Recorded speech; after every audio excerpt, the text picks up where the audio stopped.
Hello student, देखिएगा आपको अगला जो 12th क्लास है उसमें चैप्टर नंबर 4 है सारणिक। सारणिक में मैंने आपको 4.1 बता दी थी। अगला टॉपिक अपने पास सारणिक के गुणधर्म। यह हमारे पास में सारणिकों के करीब करीब 10-11 गुणधर्म हैं, उनके बारे में देख लेते हैं क्या कहता है ये। तो आज मैं आपको एक दो गुणधर्म बताता हूँ किस तरह से इनके बारे में लिखा है। पहला है, यदि किसी सारणी की पंक्ति और स्तंभों को आपस में बदल दिया जाए। ठीक है, पहला गुणधर्म है नियम 1। नियम फर्स्ट कहता है कि अगर एक सारणिक है,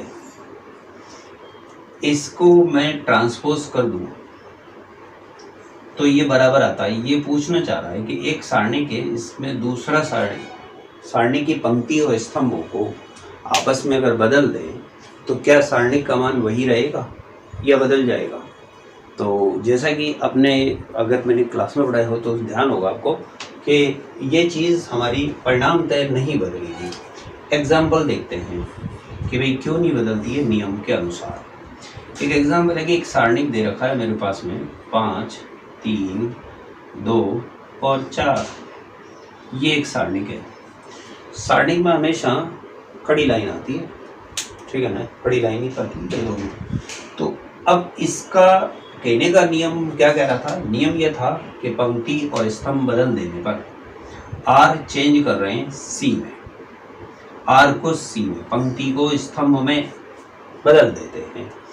तो यहाँ दो पंक्तियां हैं और दो ही स्तंभ हैं, R1 R2, और ये है C1 और ये है C2।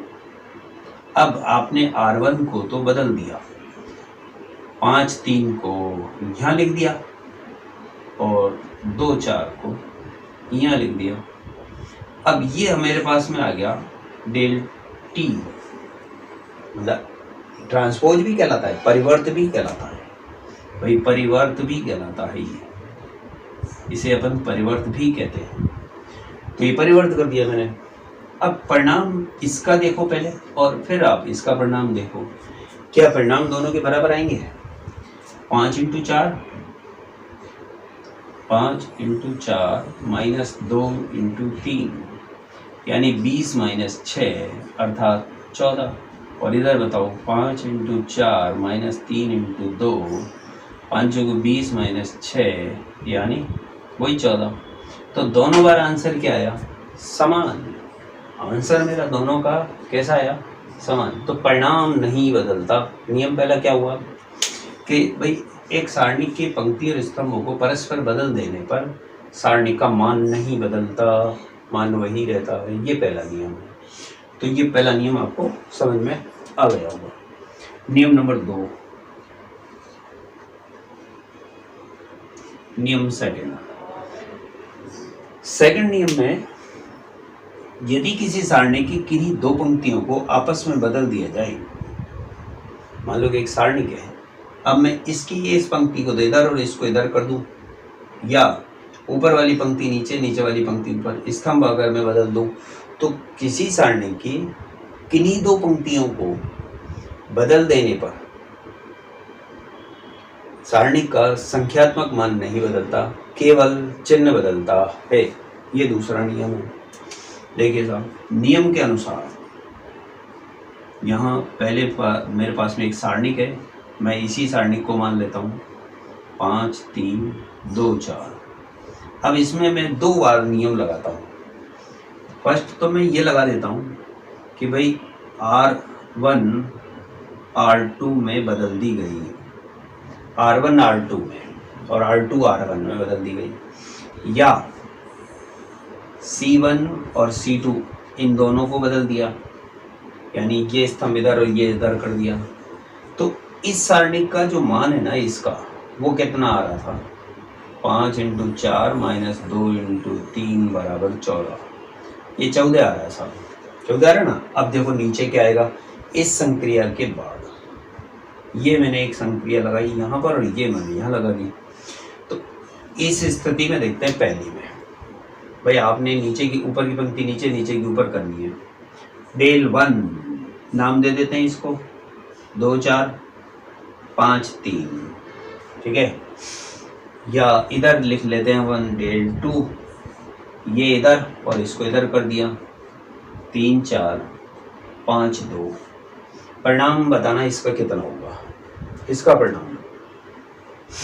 परिणाम होगा अपने पास में 3 दूनी 2 × 3 - 5 × 4 बराबर -14, ठीक है।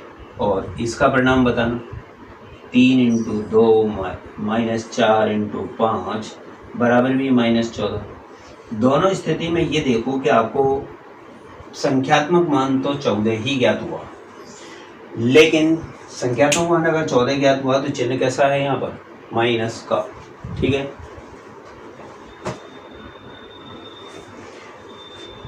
चिन्ह हमें ऋणात्मक ज्ञात हुआ। तो दूसरा नियम ये कह रहा था कि अगर आपने R1 R2 यानी इसमें चेंज किया तो C1 C2 में चेंज किया, 3/3 का हो तो अगर मान लो कि R2 R3 में चेंज कर दिया, R3 को R2 में, तो स्थान बदलने से सारणिक का संख्यात्मक मान तो नहीं बदलता। भाई अवयव तो वही थे, केवल आपने स्थान ही तो बदला, स्थान बदलने से चिन्ह बदल गया। तो ये दूसरा नियम हुआ। तो ये दोनों नियम आपको समझ में आ गए होंगे कि अगर हम किसी सारणिक में पंक्तियों, किन्हीं दो क्रमागत पंक्तियों या किन्हीं दो क्रमागत स्तंभों को परस्पर बदल दें तो सारणी का संख्यात्मक मान तो नहीं बदलता, केवल चिन्ह बदलता है। अब आएगा तीसरा नियम।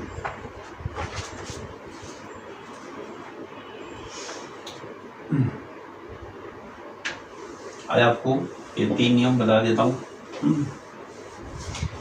तीसरा नियम ये कहता है कि किसी सारणी की किन्हीं दो पंक्तियों या स्तंभ, देखो नियम 3, कोई दो पंक्ति या स्तंभ सर्वसम